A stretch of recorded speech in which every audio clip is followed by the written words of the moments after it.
Petro y Trump, ¿solo sonrisas? Escrito por José Danilo Salazar Ríos. Voz César Augusto Orozco, Atlanta, Georgia.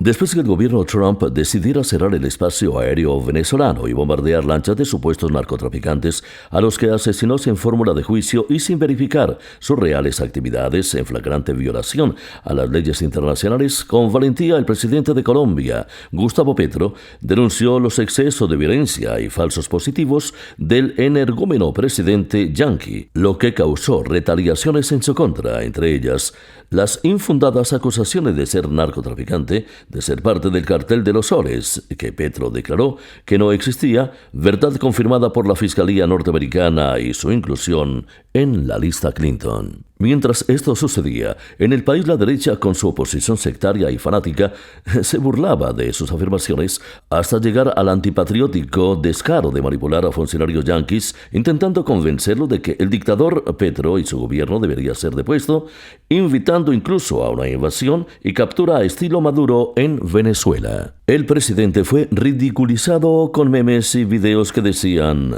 "Ahora sigues tú, prepárate". Ante el tono de las declaraciones del emperadorcito norteño, senil, delirante y pendenciero, y los trinos de respuesta, no siempre diplomáticos y mesurados, muchos colombianos, incluidos los que votamos por este gobierno, pensamos que a pesar de la certeza de sus opiniones de tener la razón jurídica y de representar no solo a Colombia, sino también a 33 estados de Latinoamérica y del Caribe, el presidente Petro debería retomar la vía diplomática para comunicarse con Trump, cosa que sucedió en este enero del 2026, cuando se dio el diálogo telefónico entre los dos presidentes, que terminó con invitación a Petro a la Casa Blanca, el retorno a la comunicación directa, sin trinos, por redes sociales. Después de este suceso salieron nuevos memes afirmando que de viajar a Estados Unidos, Petro se entregaría solito a la justicia norteamericana, que sería capturado y puesto preso como Maduro, y otras afirmaciones más.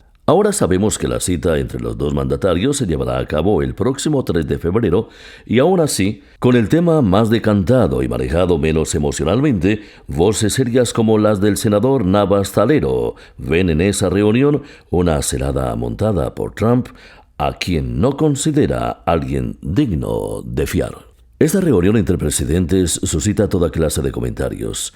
Algunos la ven como una esperanza de mejor trato de Estados Unidos para nosotros como países del tercer mundo. La conversación entre el presidente de la República, Gustavo Petro, y el presidente de Estados Unidos, Donald Trump, es el mejor argumento a favor de la democracia, después de intercambiar acusaciones por la red social X o X y ante la gravísima amenaza que hizo el estadounidense contra el mandatario colombiano. El país recibió una muy buena noticia cuando hubo un cambio en el tono, la promesa de una reunión bilateral en Washington y del restablecimiento de conversaciones entre la Cancillería colombiana y la Secretaría de Estados Unidos, permite que, como dijeron varios funcionarios de la Casa de Nariño, nuestro país puede respirar con tranquilidad el triunfo de la diplomacia entre Colombia y Estados Unidos. El Espectador, sábado 10 y domingo 11 de enero de 2026, editorial, página 42. La posición editorial de El Espectador es ingenua. Somos conscientes de que el país del norte, sin importar si gobiernan demócratas o republicanos, es imperialista. Según Donald Trump, el propósito del gobierno estadounidense es garantizar los derechos naturales otorgados por Dios a los ciudadanos estadounidenses y priorizar sus intereses. Así lo dejó claro en la Estrategia de Seguridad Nacional, un documento estratégico publicado por la Casa Blanca el pasado noviembre. No es una frase cualquiera. Conforme se saben más detalles del control que ha tomado sobre el petróleo venezolano y tras las amenazas a otros estados latinoamericanos, vale la pena detenerse a hacer dos preguntas claves sobre esta frase. ¿Qué es lo que está considerando Estados Unidos como derechos naturales otorgados por Dios? Y en esa misma línea, ¿cómo puede verse América Latina afectada por esa visión? Después del petróleo, Trump y la carrera por los recursos de América Latina. Camilo Gómez Forero, El Espectador, sábado 10 y domingo 11 de enero del 2026, páginas 4 y 5. Queda claro que Trump pretende perpetuar el dominio político y económico de América Latina, mantenernos como despensa de materias primas y productos que ellos no producen, mercado para su industria y agricultura comercial, serviles y lacayos seguidores de su política exterior y ya no tanto como proveedores de mano de obra barata en su territorio. Otros ven la reunión como una claudicación del cacique del norte. Hay incluso personas tan panderadas como el doctor Ernesto Zuluaga que consideran que Petro se pondrá de rodillas ante el amo yanqui.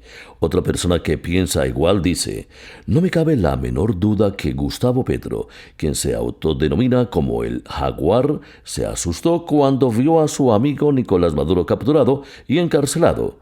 Por eso hizo la llamada al presidente Trump, lo que ha debido hacer hace mucho tiempo, pues a nadie en Colombia le conviene que el país no tenga unas relaciones tranquilas y serias con Estados Unidos.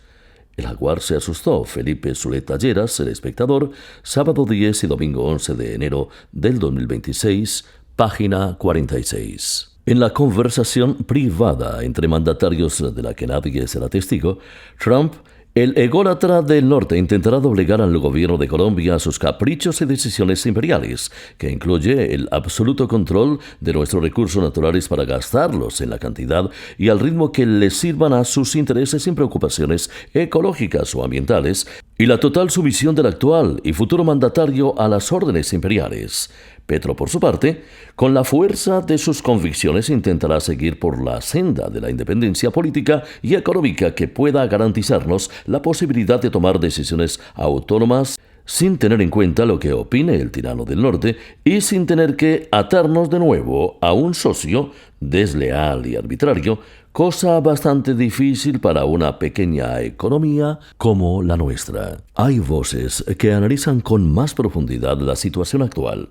Si la intervención militar de Estados Unidos en Venezuela no causó un conflicto bélico mundial, es porque las potencias se han puesto de acuerdo sobre la distribución de sus áreas de influencia. Ahora, Rusia con mayor razón se sentirá autorizada a apoderarse de Crimea y del Donbass y a tener abierta de ese modo su salida a través del Mar Negro al Mar Mediterráneo. Y ahora China se sentirá autorizada a convertir en realidad geopolítica la doctrina de una sola China, con la que ha gobernado por décadas su trato con el mundo entero, y a ocupar Taiwán cuando llegue el momento. El año que empezamos peligrosamente, William Ospina, El Espectador, sábado 10 y domingo 11 de enero del 2026, página 46. No hay que olvidar que los Estados Unidos han definido el control del petróleo venezolano como una forma de detener la presencia de China en América del Sur y detener su imparable desarrollo.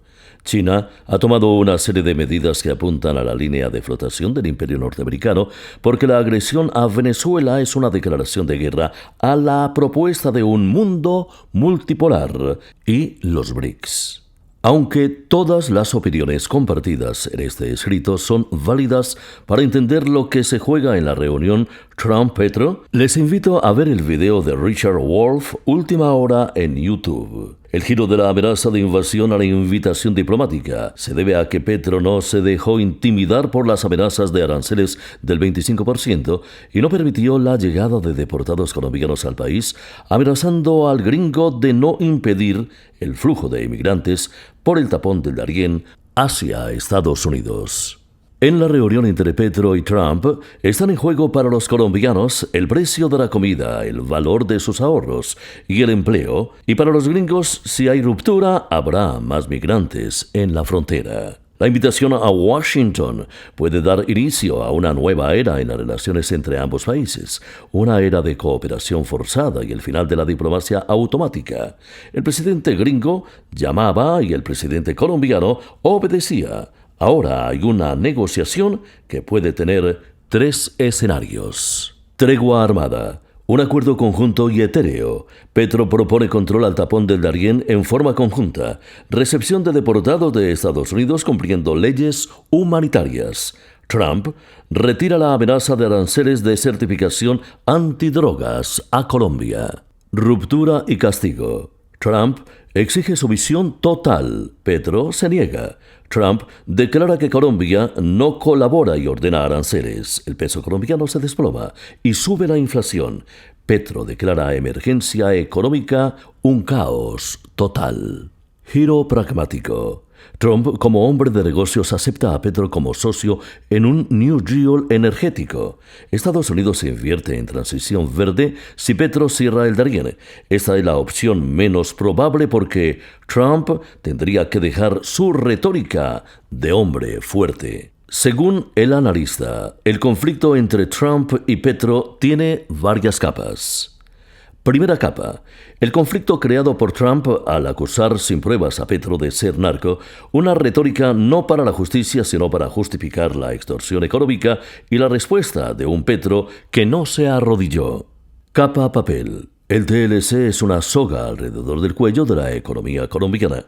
El 41% de la exportación de petróleo colombiano va a Estados Unidos y Estados Unidos es adicto al crudo pesado colombiano barato. Capa mapa. La verdadera razón de la reunión de urgencia es el tapón del Darién. Cientos de miles de personas pasaron por ahí en el 2024 y 2025, muchos de ellos migrantes venezolanos que huyen del estrangulamiento económico de las sanciones gringas. Trump desearía ordenar a Petro detener este flujo migratorio. Capa económica real. Dinero, crudo y carbón. Las refinerías de Texas están configuradas para refinar petróleo pesado colombiano y de acabar ese flujo petrolero de repente causaría alza en el precio de los combustibles, transporte y costo de vida y el descontento en la base electoral de Trump. Los analistas americanos y Trump saben que detrás del conflicto entre naciones está la sombra china. Si se empuja mucho a Colombia, esta girará hacia Pekín. Esta reunión es la última tentativa de mantener a Colombia en la órbita gringa antes de perderla definitivamente frente a la nueva ruta de la seda. La reunión en Washington tiene implicaciones más profundas. No es una visita de Estado, ni un intercambio protocolario de regalos. Lo que se avecina en el despacho oval en los próximos días es la definición de la supervivencia económica de una nación entera frente a un imperio que ha decidido quitarse la máscara. La relación entre Estados Unidos y Colombia no es una relación amo-esclavo, es una relación entre dos rehenes apuntándose mutuamente. El peligro más grande es el orgullo imperial. Trump no puede parecer débil ante un líder latinoamericano de izquierda. Petro no puede permitirse parecer sumiso ante el imperialismo yanqui frente a su base que le exige soberanía. Esta reunión es el evento geopolítico más peligroso para América Latina desde la crisis de la deuda de los años 80. La tesis es simple y aterradora. Esta no es una reunión para negociar, es un ultimátum mutuo. Trump necesita que Colombia sea su muro fronterizo sur. Petro necesita que Estados Unidos no destruya su economía con un tuit. Dos necesidades existenciales van a chocar en una habitación cerrada y el resultado redibujará el mapa de poder del hemisferio. Ahí está el escenario. Amable lector, ¿usted qué prefiere? ¿Pobreza e inflación a cambio de soberanía nacional? ¿O pobreza e inflación, después de entregarle de rodillas al yanqui el oro y el moro? Escrito por José Danilo Salazar Ríos, una publicación del periódico digital elopinadero.com.co. Voz, César Augusto Orozco, Atlanta, Georgia.